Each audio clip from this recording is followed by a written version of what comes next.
विजय सिन्हा जी को इतिहास भूगोल का पता नहीं है। राजनीति का कखागत भ्रष्टाचार को सदाचार और शिष्टाचार का रूप देने वाली भाजपा भ्रष्टाचार पर कुछ ना बोले तो अच्छा रहेगा, नहीं तो उनका पोल खुल जाएगा। अब की बार मोदी सरकार, अब की बार 400 पार। और क्या कहते थे, मोदी की गारंटी। देश की जनता ने कहा अब की बार तड़ी पार। सत्ता पक्ष का मतलब होता है कि जनता का और जनता के हितों का काम करे।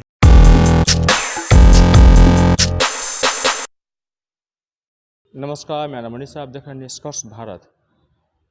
विजय सिन्हा जो बोले कि से जितने भी देश को कमज़ोर करने ताकत है एकजुट हो गए हैं, उसी विषय में आज आरजेडी प्रवक्ता एजाज अहमद से बात करते हैं। विजय सिन्हा कह रहे हैं कि जितने भी देश को कमज़ोर करने ताकत है एकजुट हो गए हैं। विजय सिन्हा जी को इतिहास भूगोल का पता नहीं है, राजनीति का कखागत नहीं जानते हैं। और वो बिहार के डिप्टी सीएम तो ज़रूर बन गए हैं, लेकिन राजनीति में जिस भाषा का इस्तेमाल करना चाहिए वो भाषा इस्तेमाल नहीं कर पाते हैं। देश की आज़ादी के योगदान में जिसकी कोई भूमिका नहीं थी, वो दूसरे पर इल्ज़ाम लगाए, इससे स्पष्ट होता है कि उनकी सोच कहाँ पहुँच गई है। और जिसने देश की आज़ादी के लिए बड़ी बड़ी कुर्बानियाँ दी, जिसने देश को आगे बढ़ाने के लिए हर स्तर पर कुर्बानियाँ दी, जिसने देश और देश के हित के लिए कार्य किया, उस पर आरोप लगा रहे हैं आप।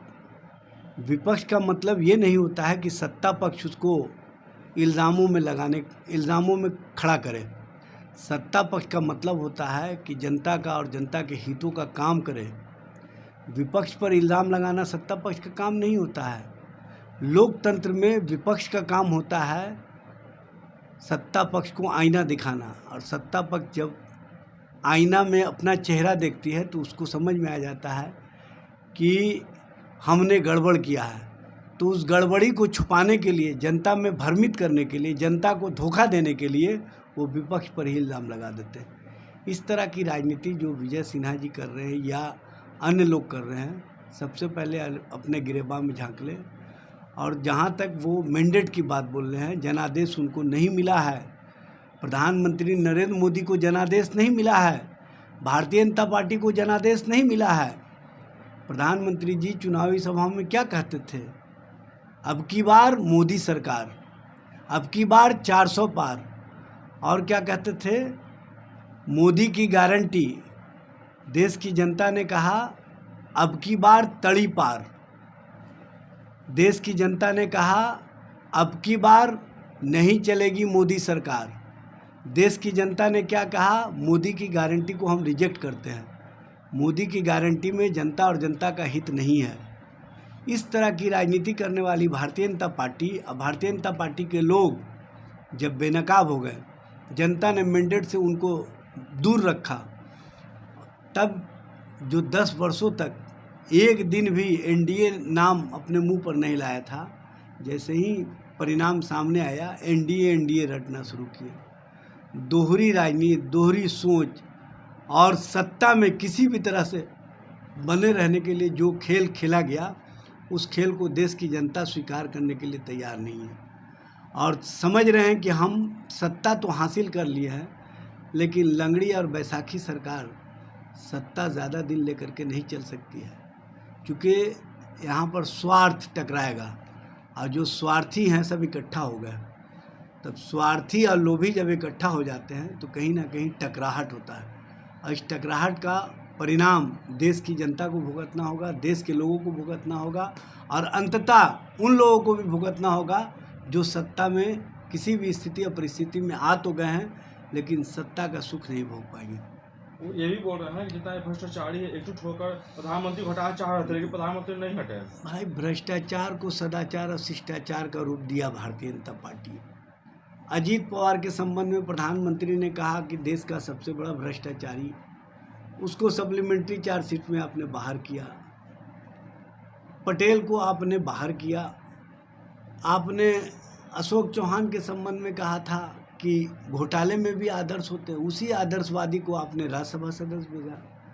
तो आपने किस किस तरह से घोटालेबाजों को अपने वॉशिंग मशीन के माध्यम से भ्रष्टाचारी को सदाचारी और शिष्टाचारी बनाया है, ये आकलन स्वयं कर लीजिए। शुभेंदु अधिकारी, हेमंत बिश्व शर्मा, नारायण राणे, छगन भुजबल, हसन मिश्राफ, आपको कर्नाटक के पूर्व मुख्यमंत्री येदुरप्पा, उसके बाद मुंबई, अनेकों लोग हैं। पूरा का पूरा एक श्रृंखला है भ्रष्टाचारियों का। भ्रष्टाचार को सदाचार और शिष्टाचार का रूप देने वाली भाजपा भ्रष्टाचार पर कुछ ना बोले तो अच्छा रहेगा, नहीं तो उनका पोल खुल जाएगा और जनता उनको बेनकाब कर देगी। वो जैसे यही बोल रहे हैं कि इस बार चार्जशीट आया है। चार्जशीट का मतलब है कि जब कोई खत्म लास्ट समय होता है तब चार्जशीट मिलता है। देखिए, हमारे नेता लालू जी कहते हैं कि भाजपा का विचार और भाजपा का जो सोच है उसको देश की जनता और देश के लोगों ने राष्ट्रीय जनता दल को चार्जशीट इसलिए दिया है कि इनको अंतिम स्थान तक पहुंचाने का काम राष्ट्रीय जनता दल करेगा, और वो अंतिम स्थान तक पहुंचाने का समय आ गया है। बिहार विधानसभा चुनाव के बाद भारतीय जनता पार्टी और उनके एलायंस पार्टनर इन्हीं चार कंधों पर लद करके अंतिम यात्रा में पहुंच जाएंगे। आरजेडी प्रवक्ता एजाज अहमद साफ कह रहे हैं कि विजय सिन्हा को इतिहास भूगोल की जानकारी नहीं है, उनको राजनीतिक का ककाहारा भी मालूम नहीं है। विजय सिन्हा डिप्टी सीएम तो बन गए हैं, लेकिन उन्हें भाषा का मर्यादा का नहीं करने आता। आप देख रहे हैं निष्कर्ष भारत। चैनल को लाइक करें, सब्सक्राइब करें। धन्यवाद।